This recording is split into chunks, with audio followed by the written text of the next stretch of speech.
recording? Let me just check. Oh yes, we are. Okay. Hello, Trustville Library. Professor WizzPop here. I'm here today to not show you a magic show, but to actually teach you how to do your own magic show. Now, I'd like to start today by saying that I'm really sorry I can't be with you in person. We had scheduled this to do this together in person in your library, but unfortunately circumstances, as you know, have changed, and now I'm stuck here in my barn in sunny Silver, North Carolina, and I'm live streaming to you today. So let me tell you what we're going to do today. Today I'm not going to show you any magic tricks. I am going to teach you loads of magic tricks. Now, before we do though, I am going to show you some magic tricks. I'm going to show you a couple of my favourites that I've been doing for many years. And the first one is called the rope trick, and the second one is the oldest trick in the world. It's a trick so old that most magicians who do it are now dead.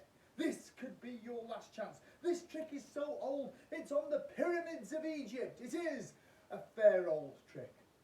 Fair old trick? Get it? Fair? Never mind, I'm on my own. It involves 3 cups. Cup A, Cup B, Cup C. Cup A goes through Cup B. Ooh. Cup B goes through Cup A. Ooh. Cup C goes through Cup B in slow motion for the harder thinking and for people from Canada. Here we go. Yep, that's the first trick I'm going to teach you today. How to make it look like a cup goes through a cup.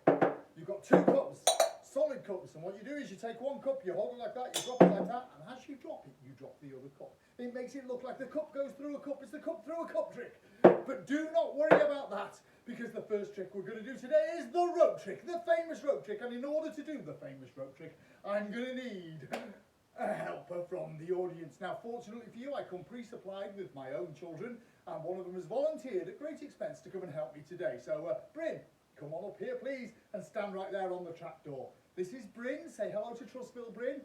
Hi. Say hello, Trustville. Hello, Trustville. Hello, Trustville, and here is the rope trick. Ladies and gentlemen, boys and girls, this is no ordinary rope. This is a magic rope. And this is a magic rope because it has 2 ends and a middle. Now, Bryn, can you tell me what I would be left with if I cut off the 2 ends like that? What do I now have, Bryn? 2 ends in the middle, and the miracles haven't even started. This is what's going to happen, Bryn. I'm going to take my hand, I'm going to run it down the rope. When I reach the middle of the rope, Bryn, you are going to shout stop. How hard can this be? Even 11-year-olds can do it. Okay, so I take my hand, I run it down the rope. That was an accident. And when I reach the middle of the rope, you shout stop. Okay, sorry about that. Educated in North Carolina. Let's try this again. I take my hand, I run it. When I reach the middle of the rope, Bryn, you shout stop. Okay, cool. So I take my hand, I run. I'll tell you what, Bryn. I'll tell you what. Let's do it on the count of 3. Ready? 1, 2, 3. Oh, too early, too early. I'll tell you what, Bryn. Do not worry, we'll do it really slowly. Let's pretend that you're Canadian. Here we go. Stop. Very good. Now watch this, ladies and gentlemen, boys and girls. If I take this rope like this and I cut it here like that, how many pieces of rope am I left with? 2. Correct, Demunda. Now what's going to happen, Bryn, is this. I'm going to take this rope and I'm going to hold it here and here. You are going to take this piece of rope and you're going to stick it up your left nostril. Go on, the last kid did. I'm joking, don't be disgusting. Instead of that, Bryn, what we'll do is we'll use your magical powers to restore the rope, okay? All you have to do is wiggle your fingers. Can you wiggle your fingers? Can you wiggle your thumbs? Because that's the way the magic comes. Now watch this, Bryn. If I take this like that, on the count of 3, wiggle your fingers, wiggle your thumbs, and then blow on that, and we end up with 1 piece of rope. Ooh. For those who just arrived, this is what happened. Bryn took a piece of rope, he cut the rope, so we ended up with 2 pieces of rope. Then we grabbed the rope, blow on the rope, we ended up with 1 piece of rope. And everyone went, yay! There's an easier way to do the trick though. What you can do is blow on the rope. That's good. Because, that's bad. I'll tell you what, I'll take these, I'll put those in my pocket like that. Bryn, can you tell me when to stop? Stop. Great, we'll put the ends back on there. Would you like to know how the trick's done? Yeah. I will tell you. It is done with static electricity. Static. What you do is you take the rope, you rub it against these big hairy Welsh arms like that. Then you take the rope here, you rub it against these big hairy Welsh arms. Then you end up with a loop of rope. And then what you do is you reach into your pocket, you take out the spare ends. Oh, there's the spare ends. And what you do is you throw them back on the rope like that. So you end up with one piece of rope. There's an easier way to do the trick though, Bryn. What you can do is tie a knot in the rope. Bryn, have you ever done any kung fu? No. Have you ever done any karate? No. Have you ever done any origami? No. Great, this is what I want you to do, Bryn. I want you to hold your hand like that. On the count of 3, Bryn, I want you to make a chopping motion near my hand. I do not want a chopping motion on my hand. Near is good, on is bad. If you hurt me, I'm going to hurt the camera guy over there. Ready? On the count of 3, 1, 2, 3, chop! Oh! All that remains now, ladies and gentlemen, boys and girls, for us to make this knot disappear. Bryn, hold the rope there. Hold the rope there. Do not touch that. It's electrocuted and you will die. Ladies and gentlemen, boys and girls, the cups and balls is the oldest magic trick in the world. It involves 3 cups. Cup A, Cup B, Cup C. Cup A goes through Cup B. Cup B goes through Cup C. Cup C goes through Cup A in slow motion. And, for the harder thinking, the Cup A, Cup B, Cup C also involves 3 balls. Ball A, Ball B and Ball C. But before we get to that, let's make this knot disappear. Ladies and gentlemen, boys and girls, this is what's going to happen. I'm going to take my hand, I'm going to lower it in front of Bryn's ugly face. Bryn is going to blow on the knot. The knot is going to disappear. The crowd are going to go wild. Ready, Bryn? 1, 2, 3, blow! Like we did in rehearsal, Bryn. Blow! Blow! Oh, I tell you what, Bryn, you take the knot, practice the trick, come back when you can do it. Okay, oh, wait, Bryn, I did promise you I'd make the knot disappear, and this time I will. Okay, all you've got to do is keep your eye on the knot. Okay, all you've got to do is tell me which hand the knot is in. Ready? 1, 2, 3, which hand's the knot in? The left. The left. Oh, look at that. USA 1, Great Britain 0. Let's try this again. Ready? 1, 2, 3, which hand's the knot in? The right. The right. Oh, USA 2, Great Britain 0. Ready? Last chance. 1, 2, 3. Which hand's the knot in, Bryn? Gone.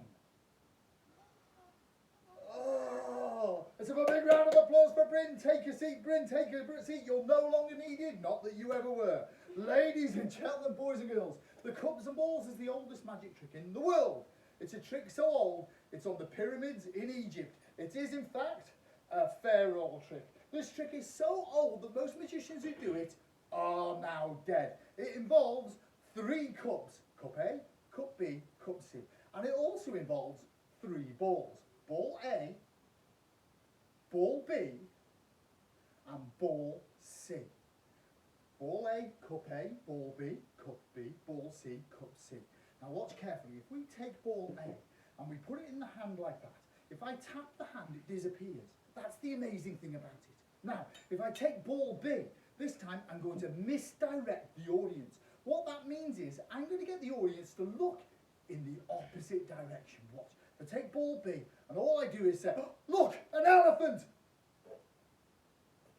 And it's gone. Thank you very much. What a great trick. I am the best magician in the world. All right, all right. If I was any good, I'd be on television. Look, Ball B, Cup B. I take Ball B, tap, tap, gone. This time, I'm going to blow on it, and it'll disappear. Ball C. I take Ball C, I put it in the hand, tap, tap. It's gone. Thank you very much. What a great trick. Wait. You think it's in my mouth? Wait, I'll get it. Gone. Watch this. Tap, tap, tap. Ball A is back. Ball B is back. Ball C is back. Ooh. Now comes the part of the show I like to call Counting for Americans. In England, 1, 2, 3. In France, 1, 2, 3. In China, itchy, fanny, scratch it. In Latin, I. In German, let's invade Poland. In Poland, the Germans are invading. Let me see.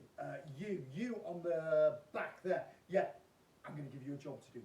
All you've got to do is keep your eye on the middle ball. All you've got to do is keep your eye on the middle ball. I tell you what, we'll make it easy. We'll get rid of this ball here. We'll put that in the pocket there. Okay? We'll get rid of this ball here. We'll put that in the pocket as well. Okay, so how many balls are under the middle cup? How many balls? I'll tell you. No, there's just one ball. But what I don't get though is how come this one's back? I'll tell you. You see, I, Professor WizzPop, the greatest magician in the world, I cheat. You see, I pretend to take the ball, but I don't take it. I pretend to take it, but I don't take it. I pretend, but I don't. I pretend, but I don't. It's called the French drop. I'll teach it you in a bit. You pretend to take it, but you don't take it. And then you go behind the cup and you go, oh look, the ball is back. And everyone goes, not bad, Professor WizzPop. Well done. Then we take the ball and we put it in here. Sir, how many balls under the middle cup? Yeah, but what I don't get is how come this one's back here? I'll tell you, I cheat. Look, I take the ball, I put it in the pocket. There it goes in the pocket. The ball goes in the pocket. How many balls under the cup? No, 2. How many? No, there's 3. Look, 1, 2, 3. I tell you what, I take all 3 balls.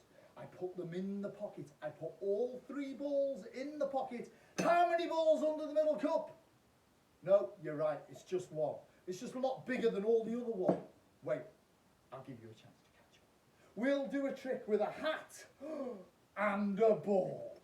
Now what we do is we take the ball, we put it under the hat. The ball goes under the hat. The ball is under the hat. How many balls under the hat? 1?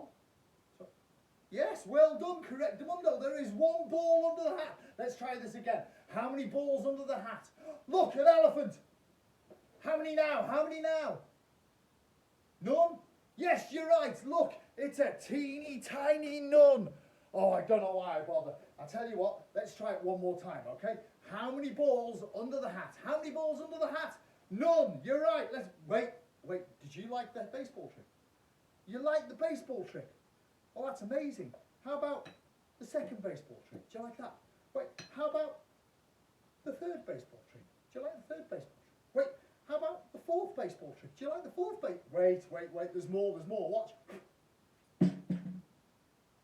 Ooh, ladies and gentlemen, boys and girls, the cups and balls.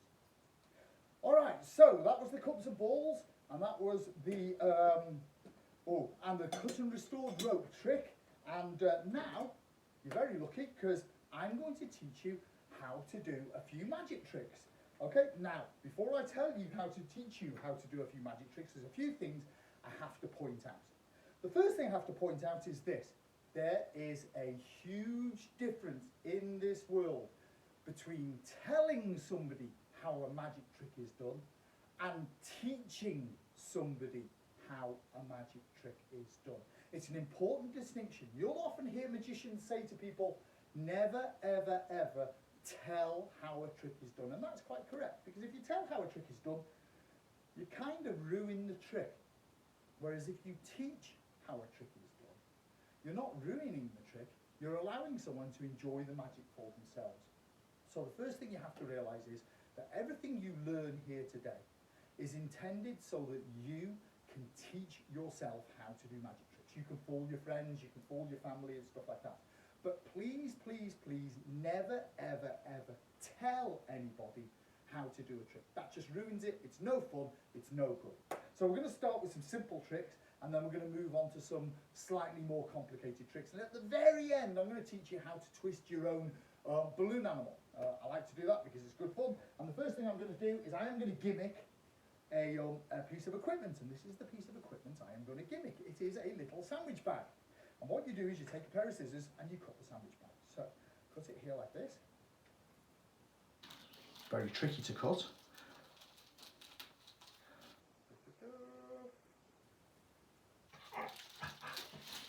And cut the end off. The noise in the background, by the way, that you can hear is my dog Milo, who decided to join me for the filming today and is now sneezing during the show. Okay, so here's a little bag. Now what we're going to do, I'm going to bring it a bit closer to the camera. Oh, you can see me there. Very good. Now what I'm going to do is this. I'm going to try and make this move. using my excuse me, using my psychokinetic power. So what I'm going to do is I'm going to put it under a hypnotic trance. Okay, here we go. So, you are getting sleepy. You are getting sleepy. You are getting so sleepy. You're going to fall over. Fall over. That seems to be a problem. He doesn't seem to have fallen over today, which is a real pity, because normally when I do this trick, he falls over. And the trick is fantastic. But today, obviously, he's not doing that, which is a bit of a shame. But no. He didn't fall over. You see, what you have to do is put him under a hypnotic trance. And when you say fall over, he falls over. But today he's not falling over, which is a bit of a shame. Because normally when you do this trick, he actually falls over. Today, however, he's not falling over. Bit of a tragedy. But wait, did he fall over? He fell over? Okay, I'll tell you how to do the trick, okay? This is a sandwich bag. Now, as you might have seen, I just cut the sandwich bag. I'll get another sandwich bag from under my table. Here we go. Little sandwich bag. And you've got to cut it in a very specific and very careful way. What you do is, see this bit at the top of the sandwich bag where it seals? You're going to cut that off. So what we do, if you're too young for this, by the way, get an adult to help you, because that's a good idea. Okay, so you cut it like that. So then you have the top. Then what you do is you cut off one end of the top of the sandwich bag, like that. And what you've done is you've made your gimmick. Now, gimmick is a word magicians use when they have changed something, changed the nature of something, so that it looks normal, but it's not actually normal. What you've done is you've taken the sandwich bag and you've gimmicked it.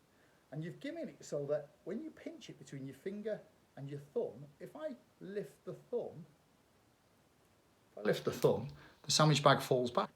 If I bring the thumb down, the sandwich bag falls forward. So you can do this. All the motion is from the thumb. Okay? All the motion is from the thumb. However, it's very important to mask small movements with big movements. Okay? That's called misdirection. Misdirection isn't necessarily the art of making someone look in the wrong place at the right time. Misdirection is often the art of masking small movements with big movements. So, what you do is to mask a small movement with a big movement is you make a big fuss about hypnotising the bag. And when you hypnotise the bag and it doesn't do anything, that's the point at which the bag can pull down. It looks like the bag is being disobedient. Magicians call this look, no, see. Because we look and we don't see anything, and then we turn away and it happens. Kids go crazy for it. You'll see it a lot during my library shows, hopefully next year over at Trustville. And then if I pull down like that, it moves towards me. So what we can do is we can pretend to make an inanimate object, an object that doesn't move. We can pretend to make that object move. Okay, so backwards and forwards and backwards and forwards. It's a cool little trick, especially for little kids, especially when they're very, very young. Okay, so there is your first trick today. Simple little sandwich bag, and the great thing about it is you can use the rest of the sandwich bag to actually contain the rest of your tricks. While I'm here down on the floor, I should tell you about this. Do you know what this is here? I'll tell you. This is a fake dollar bill. And the way you can tell it's a fake dollar bill is if you look carefully, look at that, see that carefully, that's not George Washington. That's his brother, Steve Washington. The other way you can tell it's a fake dollar bill is by doing what is known as the fold test. What you do is you take the dollar bill, you show both hands empty, you fold the dollar bill just like that. Then you fold the dollar bill like that. You fold the dollar bill like that, and then when it comes time to unfold the dollar bill, the weird thing is it stops looking like a $1 bill, and it starts looking a little bit more like a $100 bill. Now, I know what you're thinking. I know what you're thinking. You're thinking, that is a fantastic trick, but I'm afraid it's not. You see, because this is not a real $100 bill. This is a fake $100 bill. And the way you can tell it's a fake $100 bill is by doing what's known as the fold test. What you do is you fold the $100 bill like that. You fold the $100 bill like that. You fold the $100 bill like that. And then when it comes time to unfold the $100 bill, it stops looking like 100 and starts looking a little bit more like a $1 bill, which in many respects is the worst magic trick on earth. It's like the time they cut my mother-in-law in half and then put her back together. You've got to know when to stop. But the moral of the story is clear.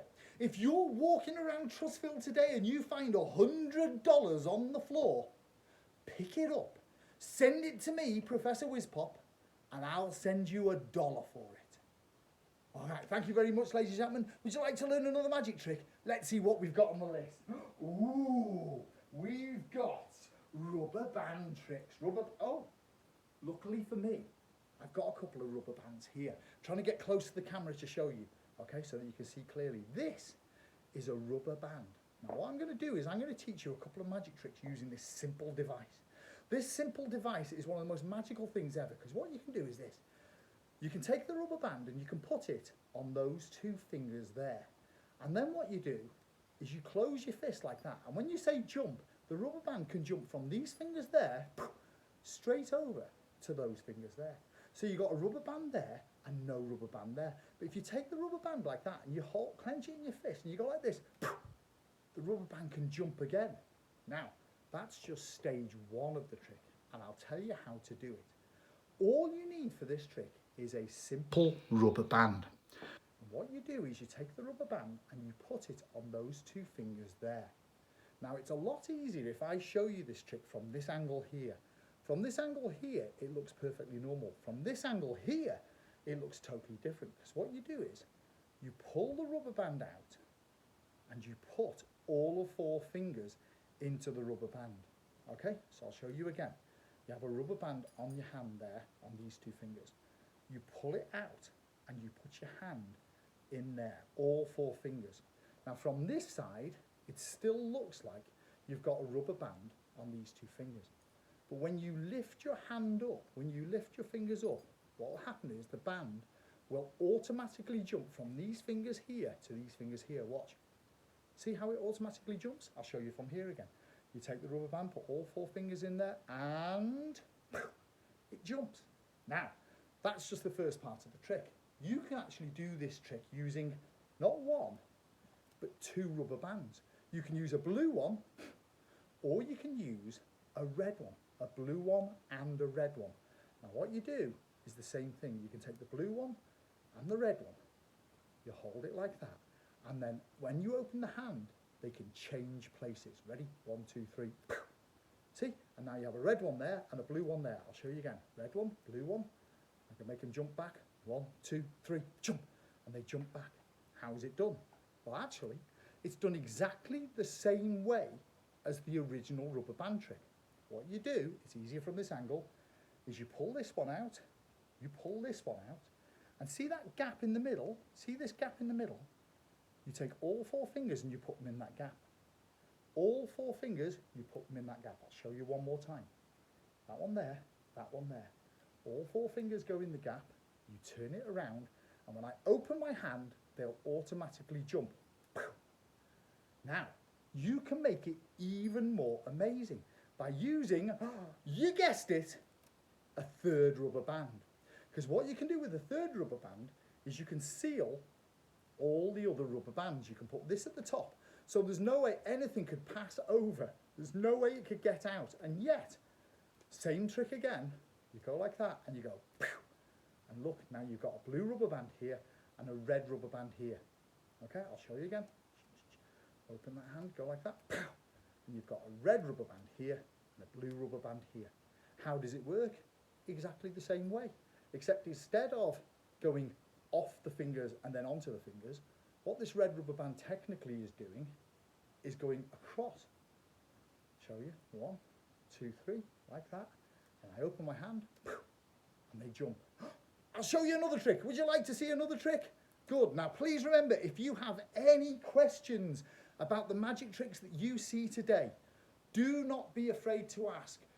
Put your questions in the comments below, and then after the program, I will do my very, very, very best to answer all the questions. Okay, let me see. I think we've got more tricks. Let's show you how to do some more tricks. What's next on my list? Oh, the one trick I showed you earlier today, the cut and restored rope trick. How to do the cut and restored rope trick. Very, very simple. Now, you saw me do quite a big routine with Bryn, okay? And that routine involved quite a lot of misdirection and quite a lot of sleight of hand. Of course, sleight of hand is a very difficult thing to master, so there are techniques to doing the cut and restored rope trick without any sleight of hand. What you do is you use an extra rope. Okay, I'll get the extra rope.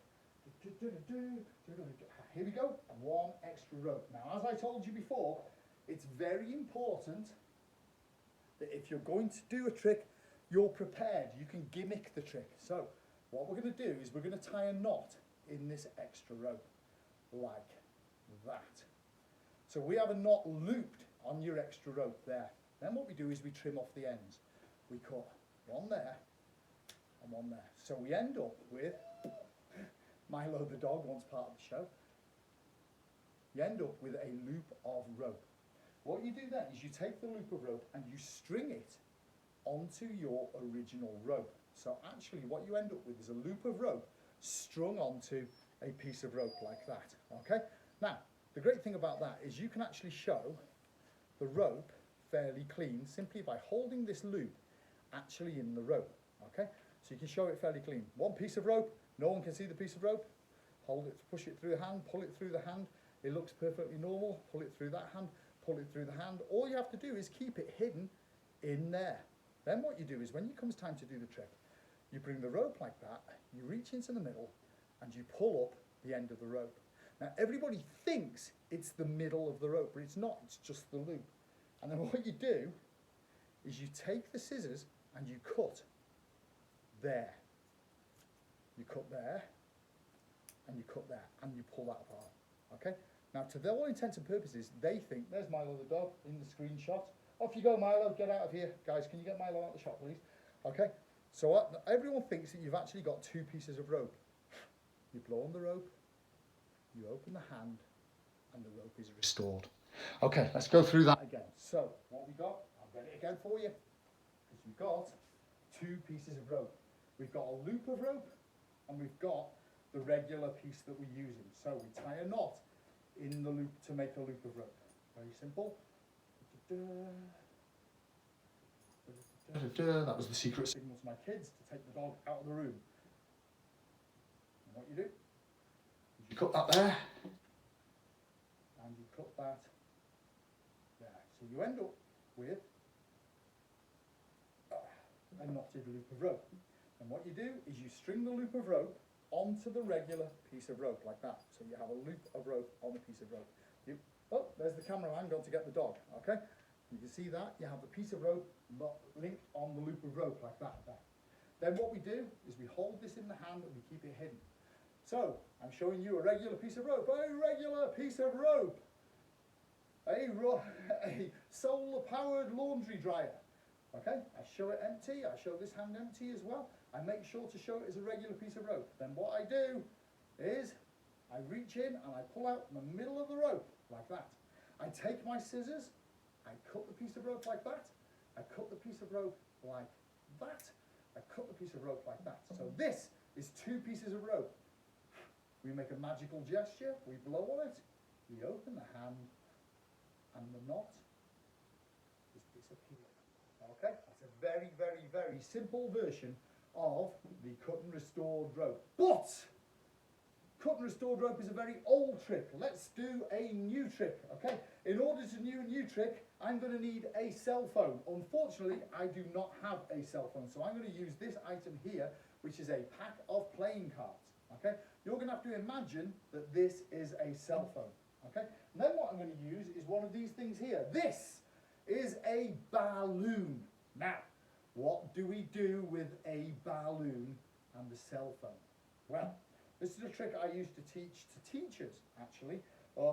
As you may have noticed, because this is a teen workshop, teachers have huge problems with students using cell phones nowadays.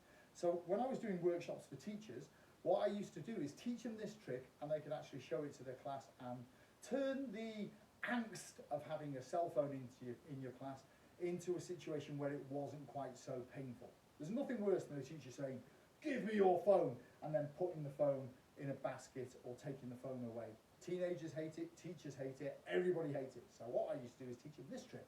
And then they say, "Give me your phone," and the teacher would show the kid a trick with the phone, and then they would put the phone away.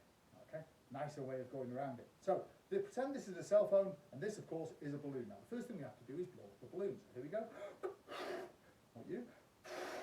Blow it up. And then what you do is you take the cell phone like that, and you put it inside the balloon. Now, the great thing about it is it's waterproof. It's got its own little carry handle, and it saves on your data costs because you can't actually use the cell phone like this. Now, the truth of the matter is the cell phone is inside, but the best thing we can do now is take it out. So let's take it out. Here we go.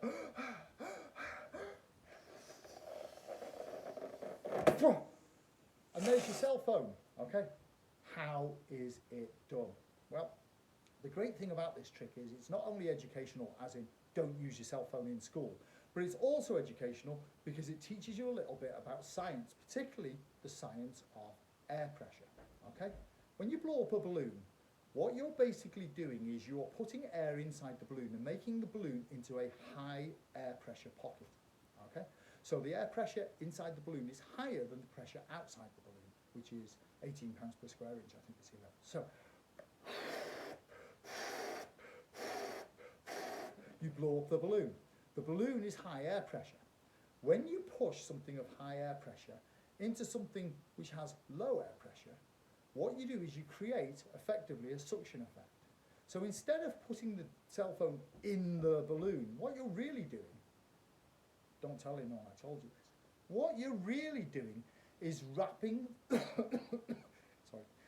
wrapping the balloon around the cell phone. So you push it like that, you put your finger on the back of the cell phone, and as you squish, the balloon wraps around the cell phone. Okay? If you look at it from the back, it doesn't look like it's wrapped around at all, inserted at all. It actually looks, you can actually see the cell phone, the playing cards, you can see it inside there. Okay? When you want to take it out, you simply blow up the balloon, and the air pressure will pop it out. It's a scientific trick. It goes in by air pressure, and it comes out by air pressure. I love this trick. It's really good when you have friends and you've got a balloon on you and you're like, "Oh, pass us your cell phone." You put it inside the balloon. Okay, fantastic trick. Probably best saved for post-COVID times though, because we're blowing air. But there you go. That is the balloon and the cell phone trick. All right, I'm going to show you another trick. Let's see what we've got here today. Oh, where are we? Looking around for my tricks. There it is. It's in here. This is a counting trick, and it involves X's. Okay? Do you know what this is here? This is the latest GED for the state of Alabama in mathematics. Now, all you have to do is tell me how many X's are on the stick. Okay? So, if I draw an X there like that, can you see that? How many X's on the stick? That's right, 1. Now, if I draw an X there, and I draw an X there, how many X's on the stick now? That's right, 3. Now, this is where it gets complicated. If I turn the stick over like that, and I draw an X there, an X there, and an X there, how many X's on the stick altogether added up in total? That's right, 6. You see you've got, and I'm going to try and show you this here, okay? So you've got 3 on that side. Oh, step back a little bit, mister. 3 on that side, you've got 3 on that side. Now watch carefully. If I wipe off one of the X's like that, how many X's on the stick? 5. No, 4. 2 on that side, 2 on that side. I'll tell you what, let's start again with 3. So we've got 3 on that side, we've got 3 on that side. Now if I wipe off one of the X's, how many X's on the stick? 5. No, 4. 2 on that side, 2 on that side. I'll tell you what, let's get rid of another X. How many X's on the stick? That's right, 2. 1 on that side, 1 on that side. Hey, do you remember when we had 2 on one side? It was a lot easier, wasn't it? So we've got 2 on that side, we've got 2 on that side. If I wipe off this X, how many X's on the stick? That's right, 2. 1 on that side and 1 on that side. But here's the weird thing. If I take that X and I flick it like that, it goes all the way to the end. And if I grab that X and I pull it back, it comes all the way back here. Now, if I wipe off this X, I've got no X's there, I've got no X's there. But I did notice that you've got a little bit of ink in your hair. So if I go like that, I get an X from your hair. So I've got an X there, I've got no X's there. If I go like that and I'll shake it there, I've got an X there and I've got an X there. If I wipe off that X, I've got no X's there, I've got no X's there, and that's why they call it a swizzle stick. Let's teach you another magic trick. Ladies and gentlemen, boys and girls, what magic tricks have you got? Ooh, the vanishing cup trick. I'm going to have to come a lot closer to the camera to teach you the vanishing cup trick. It's one of my favourite tricks. It's, have you got the coin? We've got a coin in my pocket. We've got that, and we've got a coin. Okay, here we go. Ladies and gentlemen, boys and girls, I'm going to come right up to the camera. Right up as close as can be. There we go. Okay, right up to the camera, and I'm going to put on, just temporarily, my Gabissier. Ooh, let's go a little bit back. There we go. You can still see my ugly mug, which is what we're after. We're not going to need the cups for the cups and balls, but we are going to need this, the Gabissier. Okay, just slip it on. Now, what we're going to do is this. On the table, you can see 3 objects. The first object you can see today is a coin. A simple coin of the realm, a $50 coin. Then you can see a cup. 1 coin, 1 cup. 1 coin, 1 cup. 1 coin, 1 cup. Now what I'm going to do is this. I'm going to make the coin vanish. We're going to cover the cup with the cloth. The coin, the cup and the cloth. We're going to cover the cup with the cloth. We're going to put the cup over the coin. The coin is going to disappear. The crowd are going to go wild. Ready? On the count of 3. 1, 2, 3. And watch as the coin has disappeared. Oh, that's a shame. The coin didn't disappear. Let's try this again. Okay, ready? Okay, so we've got a coin, a cup and a cloth. A coin, a cup and a cloth. Okay, we put the coin there. And what we're going to do is we're going to put the cup over the cloth. Over the coin, okay? Over the coin. I'm going to say the magic words, abracadabra. 1, 2, 3. And watch as the coin disappears. Oh, that's a shame. The coin didn't. Let's try this again. 1, 2, 3. Oh, and the cup disappears. Okay, now how is it done? Again, this is all done by, you guessed it, misdirection. Okay? What we're doing is we are misdirecting your attention to the coin. All the time we're trying to encourage you to look at the coin. We're trying to encourage you to look at the coin. I use this big pocket here to do the trick, but you don't need to use the big pocket. You can simply do this at your dinner table, seated at a chair. It looks exactly the same, and actually it's probably better with the camera angle. Here's a chair here. So what you do is you sit at the dinner table, and you say to your parents, I'm going to show you a trick. And it involves a cup, a coin, and a cloth. A cup, a coin, and a cloth. The coin is supposed to be the focus of the attention. So what you have to do is encourage everybody to look at the coin. Encourage everybody to stare at the coin. Have them inspect the coin. Have them look around at the coin. Have them make sure there's no hidden assistance mirrors or trapdoors in the coin. That's very important. Then you take the cup and you put it over the coin. Okay? You make a big point of putting the cup over the coin because you want the coin to be the focus of their attention. The coin should always be the focus of their attention. Then what you do is you cover the coin with a cloth. Now, this is the important thing. It's important to choose a cloth that can actually hold the shape of the cup. So when you put the cloth over the cup, it can retain the shape of the cup. So there's the cup. But if you look at the cloth, it looks like it still has the cup in it. Okay? So you put the cloth over the cup like that. Now, this is where the misdirection comes in. You say, look at the coin, look at the coin. We're going to make the coin disappear. So everybody starts focusing on the coin. Then you take the cup, you put it over there. The reason you knock twice is to remind everybody that the cup is solid. That's very important because without reinforcing the idea that the cup is solid, without reinforcing that idea, people naturally assume when they backtrack at the end of the trick that the cup was not solid. Very important you don't do that. So you put the cup over the coin like that. you knock twice. You say, and now the coin has disappeared. As you pull back with the cup, you look at the coin as well. Oh, but it hasn't disappeared. Again, you're reinforcing the idea that everybody should be looking at the coin. We do it again. We put the coin under the cup. Do that tap twice. We pull it back. We reinforce the idea that everybody should be looking at the coin, because as far as they're concerned, the trick involves the coin. Now, when you do that the second time, when you pull it back, what you do is you bring the cup to the corner of the table and you let go of the cup. Okay, fell through my legs that time, which is funny. Okay, because my legs aren't quite together. Here we go. So, you release the cup like that, and it falls into your lap, or it falls on the floor if you're inept and incompetent like myself. Okay, so you bring it back, you go, and you drop it onto your lap.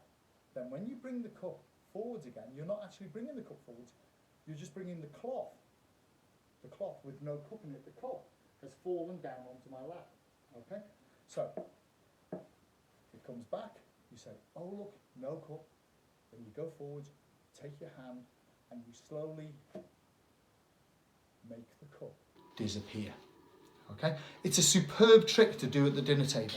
It's a great trick to do at the dinner table because you're already sitting down, you can keep your legs together, you can drop the cup into your lap and no one will see it. Bring it to the edge there, drop it to your lap, and that, my friends, is the cup and the coin.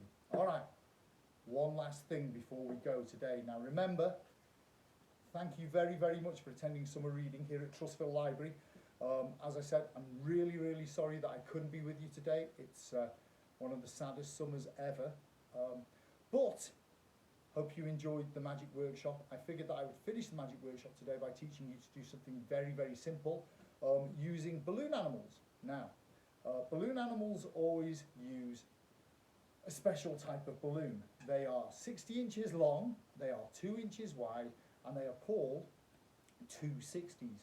You can buy these balloons at Walmart. I think you can buy them at most supermarkets, at the Piggly Wiggly. Wherever you go shopping, you can buy them. So rush in there, put your mask on, rush in there, get your balloon animals, get out of there, and then rewind this and teach yourself how to twist the classic balloon animal, a balloon dog. Okay, so here we go, how to twist a balloon dog. I'm going to take these, move them out the way. That goes out the way. There is tons of stuff on the floor. I sincerely hope you can't see the floor. Okay, so do not ever, ever, ever try to blow up a twisty balloon with your mouth. You can do severe damage to yourself trying to blow up a twisty balloon with your mouth. You don't need to do it because every pack of balloons you buy at the supermarket comes with a teeny tiny pump, and that is very, very, very useful. Okay, so this is a 260 balloon. This is my professional grade balloon pump. And all we're going to do is we're going to blow up the balloon, but we're going to leave about 2 inches at the end, which is not blown up. So you push it down like that, and then you leave a little bit at the end, which is not blown up. And that is how you blow up a twisty balloon. Now, there are component parts of a twisty balloon which you are going to need to be familiar with. This is the nozzle. You've just tied a knot in the nozzle, which is why the air isn't escaping from the balloon. This is the tip. This is the nozzle. This is the tip. You would not believe how often I teach workshops and people still get those confused. Nozzle, tip, nozzle, tip, balloon. Okay? Dead simple. All right? Now, when you are twisting balloon animals, you always start twisting at the nozzle. Do not start twisting at the tip. Starting twisting at the tip is a bad idea, because when you twist into a balloon animal, the air from that twist has to go somewhere, and it goes to the tip. If you start twisting at the tip, the air has to go somewhere, it goes towards the nozzle, but there's not enough room for the air at the nozzle, and the balloon will pop. Okay, so how to twist a balloon animal? You always start twisting at the nozzle end. You never start twisting at the tip. Then what you do is this.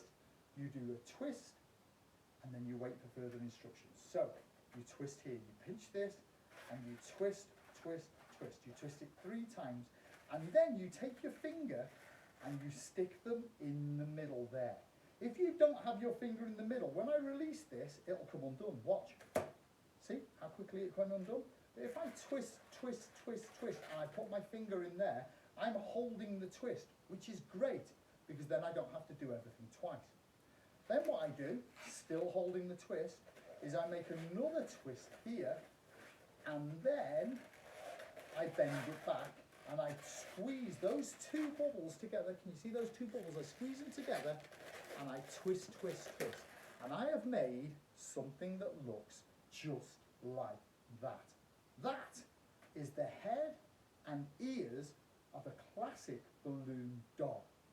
All we need to do now is repeat that process 2 more times, and we have a classic balloon dog. So what you do is you twist, twist, twist, twist, twist, twist, and then fold it again, and so you have the head, the ears, and the front legs of a classic balloon dog. Now, you only have to do this process 1 more time. 1 more time and that's it, and then you've made yourself a classic balloon dog. So what you do is you grab that there, twist, twist, twist, twist, 1 more twist here, fold it over again, twist, twist, twist, twist, twist, and you have made the head, the ears, the front legs, the body, the back legs, and a rather large tail to a classic balloon dog. So next time your parents do the supermarket run, tell them to grab you a bag of twisty balloons, come back, rewind, make yourself a twisty balloon, take it home, look after it, but don't forget you have to walk the balloon dog every day. You have to give it plenty of water, and you have to make sure it's fed. Trustville Library, thank you very, very much for inviting me to come and participate in your summer reading this year. I have really enjoyed live streaming to you. I hope that you learned something. If you haven't learned something, my name is David Copperfield. If you have learned something, my name is Professor WizzPop. When and if your library opens, go down to your library, get some magic books out, learn some magic tricks, learn some balloon twisting, make the most of your summer, and don't forget, ladies and gentlemen, boys and girls, enjoy your summer and do some reading. I hope to see you again live next year, and thank you very much for coming today. I'll see you all soon. Thank you.